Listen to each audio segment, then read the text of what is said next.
이 시대에 이제 도쿠가와 막부가 가장 신경 썼던 게 뭐냐면 사무라이들을 어떻게 통제할까, 어떻게 컨트롤할까가 가장 큰 숙제였습니다. 왜냐하면 당시 이제 분위기가 어땠냐면 굉장히 실력주의였어요. 이런 가훈이 있었습니다. 무사는 이제 7번 주군을 바꾸지 않으면 무사라고 할 수 없다.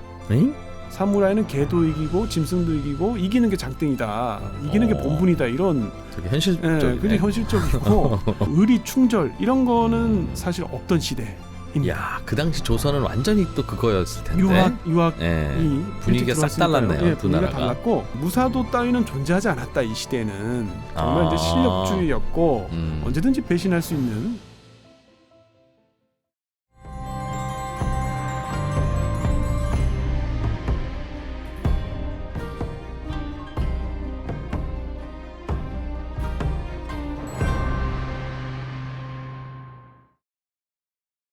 네, 여러분 아주 많이 기다리셨을 걸로 믿습니다. 자, 오늘부터 저희가 또 여러분들에게 유익함을 선사하기 위해서 특별한 시리즈를 하나 시작할 건데요. 요즘 여러분들의 마음을 제가 살짝 들여다보니까 일본에 대한 관심이 점점 많아지시는 것 같습니다. 이제 일본 엔화의 가치도 많이 떨어져 있어서 솔직히 조금 만만해졌잖아요. 이제 일본 여행 가기가 가깝기도 하고 또 그래서 여행도 자주 가시는데 이제 일본 여행 한번 가면 여기가 초밥이 맛있고 우동이 맛있고 뭐 일본의 장인 정신이 녹아 있는 노포가 어떻고 뭐 이런 거를 뭐 처음에는 보시겠습니다만 이제 두 번째 세 번째 가다 보면 그 일본 사회와 특히 일본 경제에 대해서 궁금한 게 참 많으실 텐데 일본 경제의 사회 현황과 미래를 예측하기 위해서는 사실은 조금 좀 전후좌우로 공부를 해야 될 게 있거든요. 그래서 저희가 그 마음은 아는데 그 전문가를 모시기가 좀 어려워서 그동안 미뤄뒀다가 이번에 전문가 한 분을 보석 같은 분을 하나 찾았습니다. 한국외대 융합일본지역학부의 이창민 교수님이 원래 저희가 점 찍어놨던 분인데 이분이 뭐 중간고사 채점해야 된다 뭐 등등 다양한 이유로 고사하시다가 저희가 계속 무릎을 꿇어서 결국은 해주시기로 승낙을 받았습니다. 그래서 오늘부터 약 한 10회 이내로 일본 경제를 좀 시리즈별로 쫙 묶어서 들으려고 하는데요.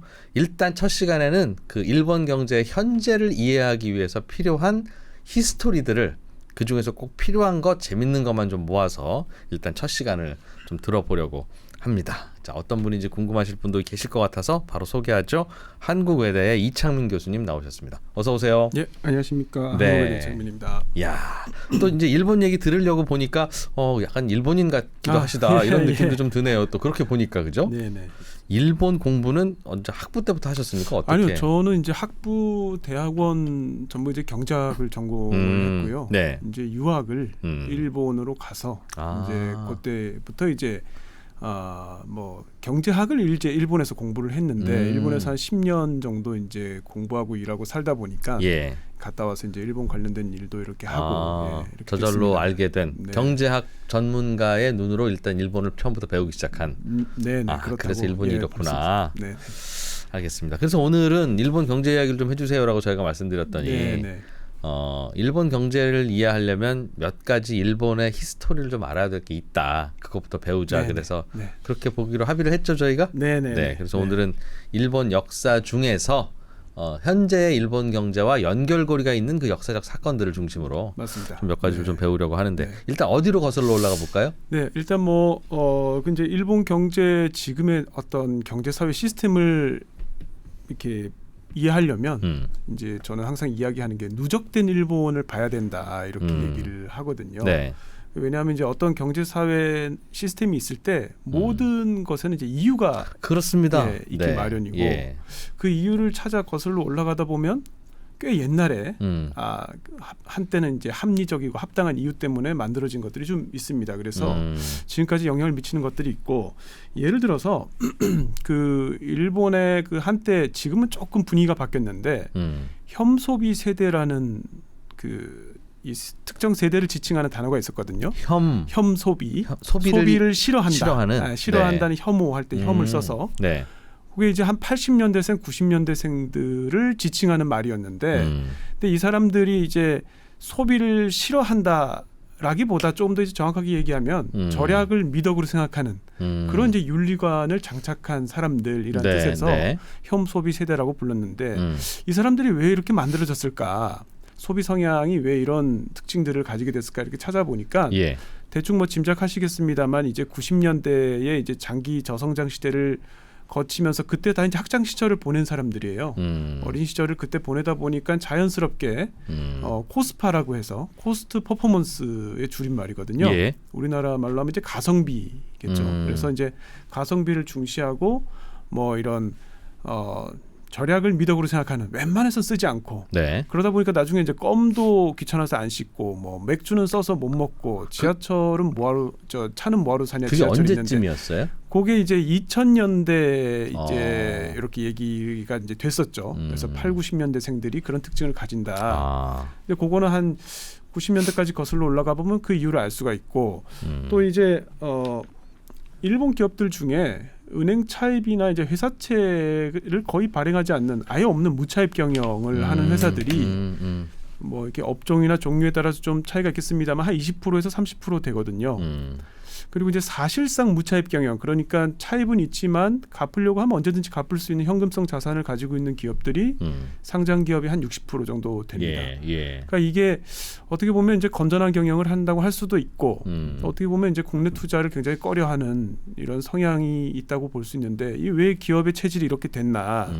그걸 이렇게 보면 또 90년, 91년에 버블이 붕괴하면서 이제 대차대조표 불황이라는 걸 겪으면서 기업들이 이제 투자하는 주체가 아니라 저축하는 주체로 이렇게 체질이 바뀌거든요. 국내 투자를 꺼려하면서 현금을 이제 쌓아두는 거죠. 그러니까 빚은 그대로인데 자산 가격이 추락하니까. 예, 그렇죠, 그렇죠. 그게 이제 대차대조표 불황이라는 그렇죠, 게 그런 그렇죠. 건데. 대차대조표 불황이 되니까 부채 최소화를 하기 위해서 신규 투자는 엄두도 못 내고 일단 돈 안 쓰는 게 그렇죠. 목표인. 돈 안 쓰고 무차입 경영을 지상 최대의 과제로 생각하고 그러면서 이제 기업들 체질이 이제 조금씩 바뀌어간 이제 그런 부분들이 좀 기업도 있죠. 혐소비였네요. 그렇죠. 마찬가지로. 혐투자. 예, 그러네요. 예. 그게 이제 90년대고 요거는 우리가 이제 동시대를 살고 있기 때문에 떠올리기가 쉽잖아요.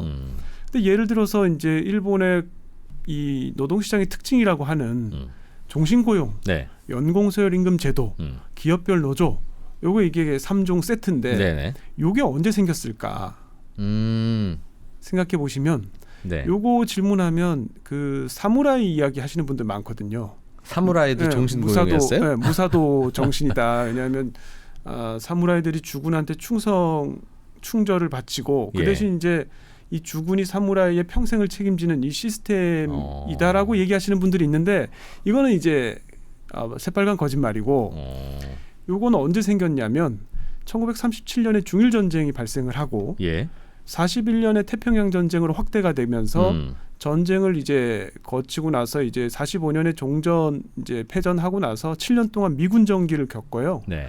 요때 형성이 된 겁니다, 사실은. 1940년대에.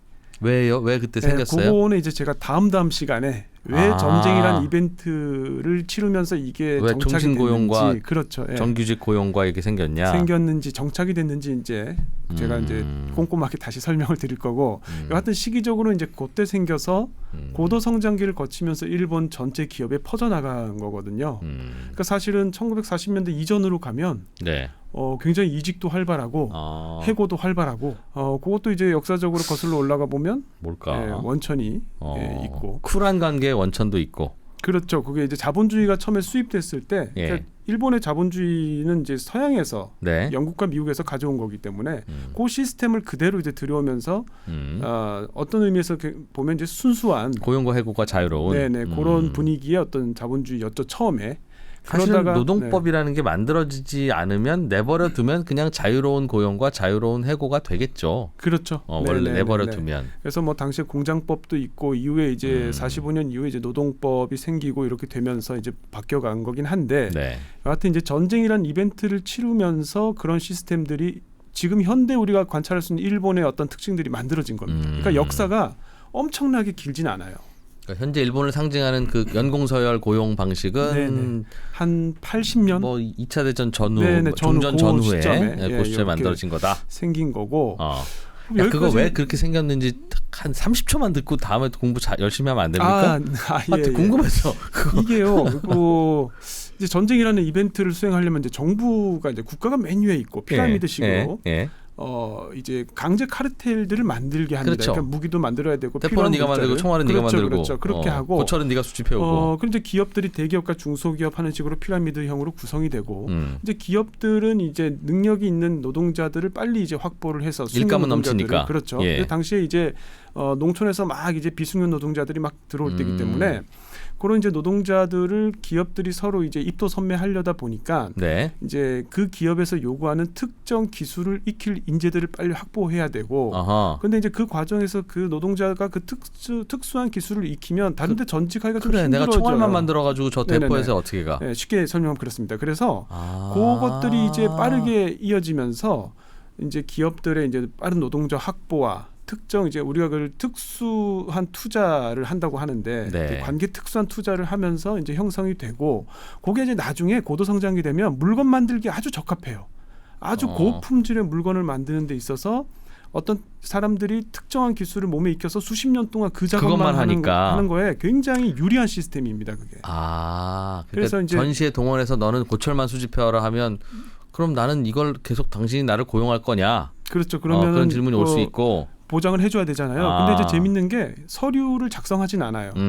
이게 암묵적 계약입니다. 암묵적 계약인데 반복적인 어떤 사회 계약상, 약속상, 게임 이론으로 이제 균형이라고 얘기를 하는데 관계적 계약을 맺어서 이렇게 되는 거거든요. 그것도 신기하긴 한데 그래서 그렇게 됐군요. 이제 조금 더 이제 자세한 설명은 제가 이제 알겠습니다. 다음 시간에 조금 더 자세히 이론적인 백그라운드를 설명드리겠습니다만 이해됐어요. 거기까지는 이제 그렇다 치고 이제 거기까지 이제 상상이 되는데 예를 들어서 일본의 3대 메가뱅크가 있습니다. 그 3대 메가뱅크 중에 하나가 미쓰이 스미토모라는 은행이에요. 근데 이거는 이제 미쓰이 은행과 스미토모 은행이 2000년대 초반에 이렇게 합병을 한 거거든요. 근데 이제 미쓰이와 스미토모는 일본의 3대 재벌 중에 2개입니다. 그렇죠. 종합상사 이름이기도 하죠. 구재벌이라고 하는. 그런데 여기서 이제 두 가지 의문이 하나는 우리는 이제 현대 삼성은행 이런 게 없는데, 없잖아요. 금산분리가 있는데. 그렇죠. 금산분리, 은산분리 때문에 없는데 일본은 왜 있을까? 일본도 이제 금산분리, 은산분리가 지금 저 법으로 이제 제정이 되기 때문에 적어도 이거는 그 법이 생기기 이전에 만들어진 거죠. 그래서 2차 대전 이전부터 존재했던 건데 요게 이제 말씀하신 것처럼 재벌계의 은행이 메인뱅크라고 해서 굉장히 그 특수한 관계를 가졌습니다. 그래서 나중에 보면 이제 이 메인뱅크가 기업 경영에 간섭도 하거든요. 그래서 이제 그런 특수한 관계를 이해하려면 2차 대전 이전까지 거슬러 올라가서 뿌리를 좀 봐야 되고 또 한 가지 의문은 왜 이 3대 재벌 중에 2개가 은행이냐는 거죠. 그래서 이거는 어디까지 거슬러 올라가야 되냐면 1600년대까지 거슬러 올라가야 됩니다. 은행이 그때 만들어졌어요? 일본의 은행이라는 게? 은행의 그 원형이라고 할 수 있는 게 환전상이 있었어요. 환전상이 이제 오늘 설명을 드릴 건데 이 환전상이 1600년대부터 활동을 하는데 외국 돈이랑 우리나라 돈 바꿔주는 거? 그렇지가 않습니다. 그게 아니라 일본 국내에 다양한 이 지폐와 동전들이 있고 지역 화폐처럼? 그거 사이에 이제 환전을 하고 그다음 금화, 은화, 동화 사이에 변동환율제를 썼었어요. 그때 매일매일 바뀝니다. 그래서 이거를 가치를 이제 환전을 해줘야 되는데 그 역할을 하면서 이 미쓰이 환전상과 스미토모 환전상이 부를 축적하게 됩니다. 그게 그러니까, 일본의 재벌의 시초군요. 그렇죠. 이 사람들이 상업자본으로 이제 금융업을 통해서 자본을 확보하게 되고 이게 나중에 산업자본 이제 산업화 시대에 넘어가면서 여러 산업으로 이제 확장해 나가는 그런 거죠. 그래서 현대로 치면 상품권 거래소 같은 거군요. 롯데백화점 그렇죠. 상품권 3장 갖고 가면 그다음에 여기서 이제 예금도 받고 대출도 해주고요. 그렇죠. 나중에는 이제 뭐 여러 가지 증권 유통도 하고 여러 가지 이제 선물 거래부터 해서 여러 가지를 이제 합니다. 그래서 굉장히 이제 현대적인 은행이 하는 업무들은 거의 다 하고 있었던 거죠. 그래서 이제 지금 말씀드린 것처럼 사실 일본에 있는 존재하는 요 경제 제도나 사회 문화에 이르기까지 이게 언제부터 만들어졌지 생각을 해보면 짧게는 30-40년, 길게는 400년, 500년, 400년 정도 거슬러 올라가 보면 그 이제 뿌리를 알 수 있다는 그런 얘기인데 요걸 이제 이론적으로 저희가 이제 뭐 여러 가지 이제 이론이 있는데 그 중에 대표적인 거 하나가 왜 그런 과거를 봐야 되냐 현재를 알려면 그 역사적 경로 의존성이라는 이야기를 저희 이제 많이 이제 하죠. 경로 의존성. 네네. 그래서 제가 이제 그 파워포인트 자료를 준비했습니다만 이게 뭐 너무나 유명한 예. 저 뭔가 이제 꼭 그림입니다. 합리적인 건 아니지만 한번 저걸로 하기 시작하면 계속 그렇죠. 저렇게밖에 못하는. 클리오와 커티 경제학이라고 클리오는 이제 역사의 여신이고 예, 커티가 이제 자판기에 이제 QWERTY 이렇게 배치된 건데 네. 이게 뭐 워낙 유명한 논문이라 요즘에 뭐 다들 잘 아시는데 네. 이게 이제 보통 왜 이 커티 자판이냐 이렇게 물어보면 속도가 빨라서 그런 거 아닌가라고 하지만 사실은 이제 드보락 자판기라고 예, DSK라고 제가 여기 썼습니다만 이제 드보락이 발명한 자판기가 사실은 속도가 더 빨랐고 그럼에도 불구하고 커티 자판기가 이제 1873년에 나왔는데 드보락 자판기가 1932년 60년 뒤에 나왔는데도 이제 대체를 이제 못하죠. 네. 그 이유가 뭐 요게 이제 이 자판기가 처음에 이제 레밍턴사가 개발했을 때 보면은 요 금속봉이 이렇게 그림에서 보는 것처럼 있어서 요걸 이제 빨리 치면은 서로 이제 꼬이니까 그걸 이제 안 꼬이게 하려는 자음과 모음 배치가 이제 커티였고 나중에는 이제 이 뭐 금속 구 표면에 활자를 새겨서 전자기적으로 이제 인쇄가 되는 방식으로 바뀜에도 불구하고 이제 요게 한번 익숙해지면은 웬만한 충격이 아니면 이게 이제 바뀌지 않잖아요. 사실 인간이 편하려면 이거 다음엔 요거 누르는 게 바로 옆에 있어야 편한데 그렇죠. 오히려 네네네. 그러니까 옆에 있으면 오히려 자판이 올라갔다 내려갔다 하면서 다른 거랑 엉키니까 그렇죠. 그 금속 봉이 꼬이면 그러니까 네네. 오히려 이거 치고 나서 더 다음에 자주 치는 건 최대한 멀리 떨어. 어찌 보면 인체공학적으로는 더럽게 불편한 건데 불편한데 타자기가 안 그렇죠. 꼬이게 만들려고 만들어 놓은 저 네네. 자판이. 네네. 그래서 이제 지금도 이 커티를 쓰는 데는 합리적인 이유가 없다는 게 사실 제 중요하고. 노트북도 저렇습니다. 네네네. 그래서 요거를 이제 우리가 경로 의존성이 있는 지금 있는 경제 사회 제도 시스템 문화 이런 것들을 결국에는 이게 무슨 합리적이라서 남아 있다기보다 이런 식으로 이제 예전에 쓰였던 한때는 합리적인 것들이 남아 있는 경우가 꽤 많이 있고 네.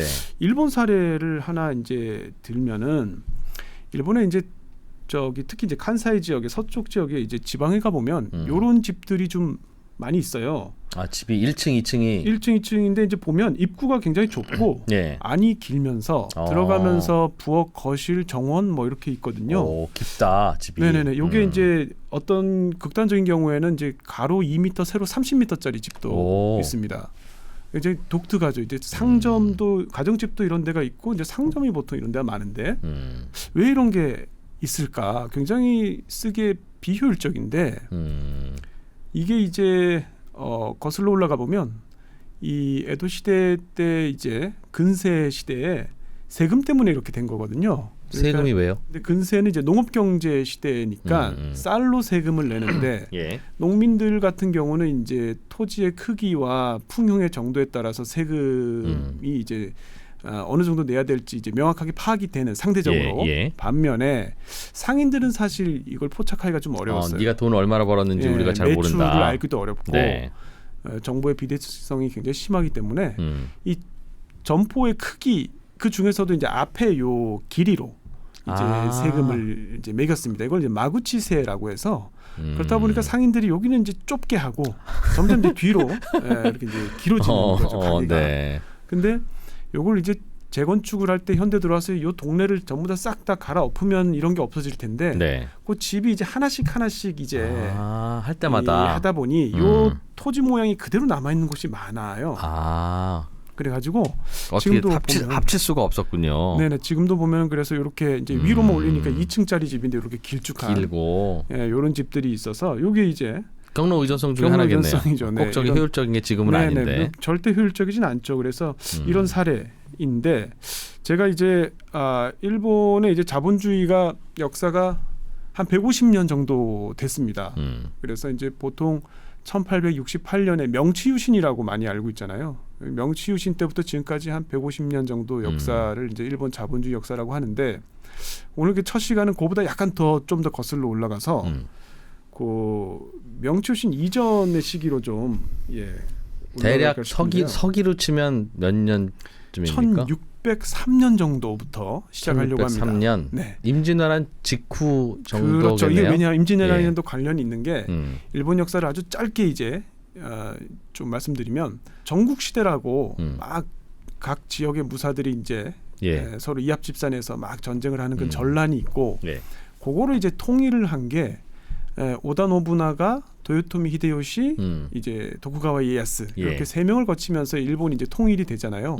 그 도요토미 히데요시가 이제 임진왜란 그렇죠. 일으킨 거고 도쿠가와 이에야스가 이제 천하통일을 하면서 이제 그 에도라고 해서 이제 지금의 도쿄를 에도라고 하고 이제 에도 막부를 열었습니다. 그게 이제 에도 시대, 오늘 설명드린 이제 근세 시대, 에도 시대고. 그 이전에는 도쿄는 그냥 별 볼 일 없는 도시였어요. 그거는 아니었는데 이제 중심이 이제 교토니까. 근데 이제 에도에 이제 물론 이제 그 이전에 무로마치 막부로 가면 이제 그것도 이제 도쿄 근처이지만 여하튼 이제 요 도쿠가와가 이 도쿄에다가 이제 에도라고 해서 이제 막부를 열고 거기서부터 이제 도쿠가와 막부 시대가 열리는데 그게 이제 1603년부터 해서 한 260년 정도 평화로운 전쟁 없는 시대가 이제 됩니다.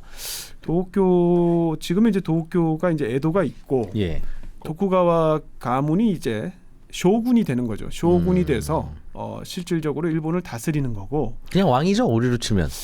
그러니까 왕은 이제 교토에 따로 있고 천황이라고 하는 왕은 따로 있는데 이 시스템이 그러니까 명목상의 일본을 다스리는 존재로서 천황이라는 존재가 있는데 실권은 없고 실권은 쇼군이 이제 지고 있는 거고 그런 이제 시스템인데 지방은 또 이 쇼군이 직접 다스리는 게 아니고 이제 각 번이라고 해서 번마다 이제 번주가 있어요. 영주들이 쇼군이 따로 있다. 그렇죠. 다이묘라고 하는 다이묘라고 하는 사무라이 계급 중에 가장 높은 이 다이묘들이 다스리고 그게 한 260명 됐거든요. 그러니까 중앙집권제하고 지방자치제가 절묘하게 이렇게 섞인 혼합된 그런 이제 형태였습니다. 이게 이제 260년 동안 이제 전쟁이 없는 평화로운 시대를 거치면서 사무라이들은 전쟁이 없으니까 나중에 이제 몰락을 하고 이제 상인들이 자본을 축적해가면서 상거래도 활발하게 하고 이제 상업 자본을 축적해 가는데 그래가지고 이 시대에 보면 뭐 변동환율제도 돼 있었고 그다음에 쌀도 선물 거래하고 뭐 이런 상인 가문들이 굉장히 치열한 경쟁을 벌이거든요.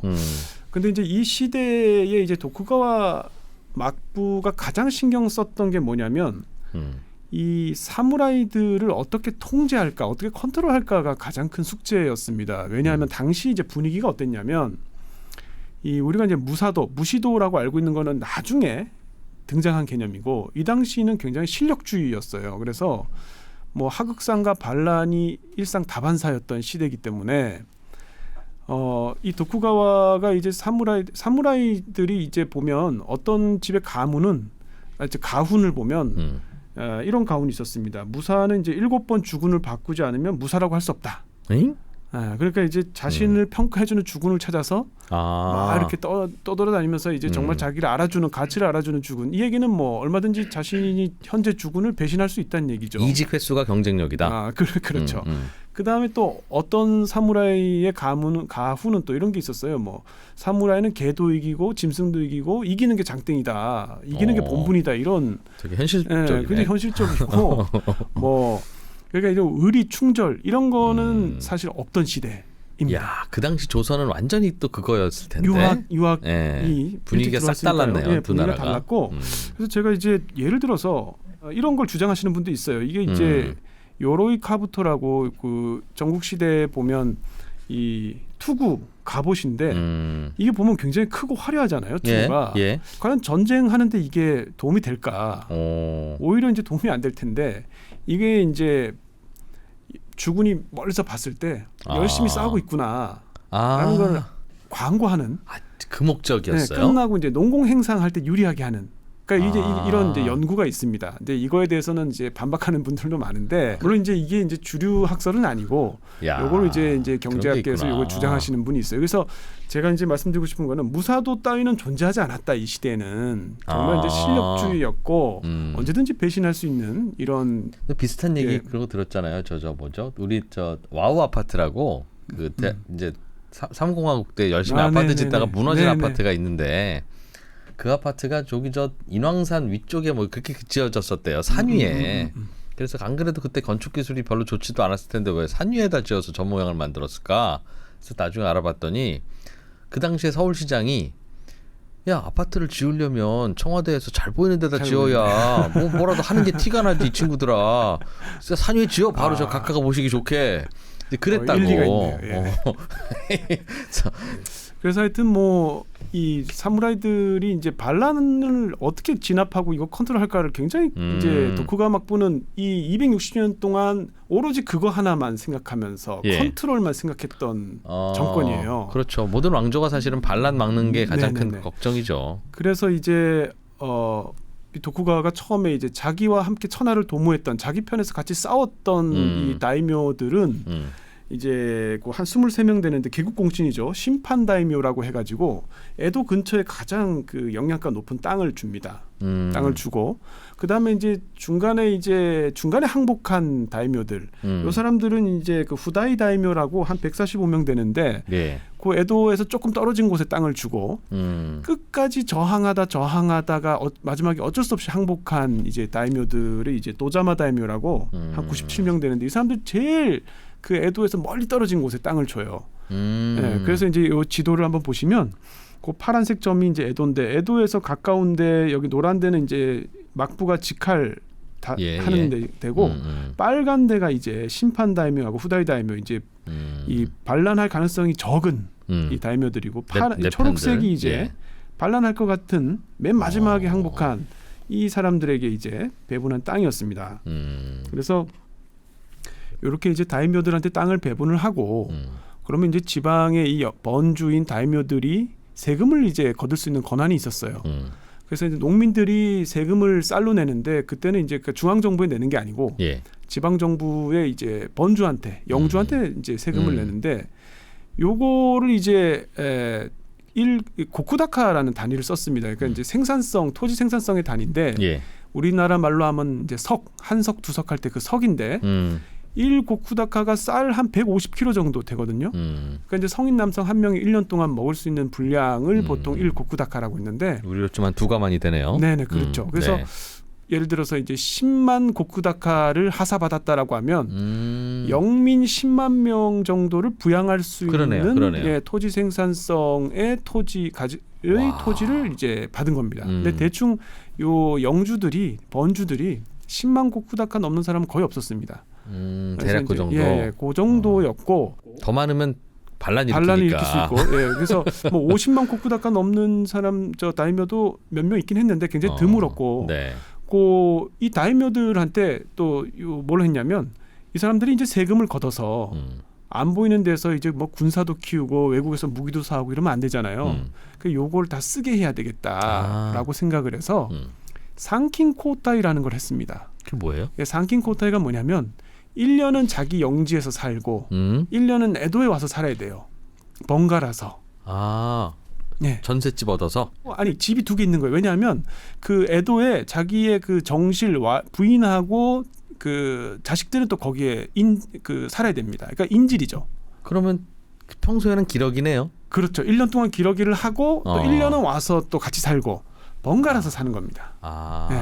이게 이제 왔다 갔다 할 때 혼자 떨렁떨렁 가는 게 아니고 가신단을 이끌고 같이 가거든요. 근데 이 규모가 굉장히 컸습니다. 여행 경비 많이 들었겠네. 이게 1841년에 이제 키슈라는 지역의 다이묘가 상킨코타이 할 때 행렬인데 무사가 1639명, 인부가 2337명, 말이 103필이라는 기록이 있어요. 4,000명 정도가 이동합니다. 같이.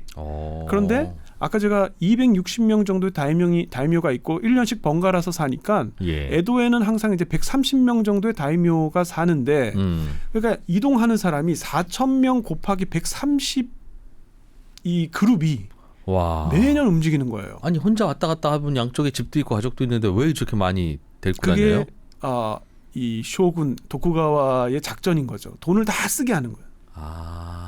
길에서 돈을 다 쓰도록. 야 경제를 알았구나. 그래서 재정이 항상 핍박하도록. 그래서 요게 이제 내수 촉진하는 기능이 있었어요. 다니면서 여관에서 술도 먹고. 여관이 정비되고 도로가 정비되고 시장이 서고 수천 명, 수만 명이 수십만 명이죠. 이렇게 매년 이동을 하니까 저절로 교류도 되고 그랬겠네요. 그렇죠. 엄청나게 많은 그런 이제 상거래도 활발해지고 이런 이제 효과가 있었고요. 근데 이게 이렇게 하다 보니까 에도는 그 당시 100만 도시였거든요.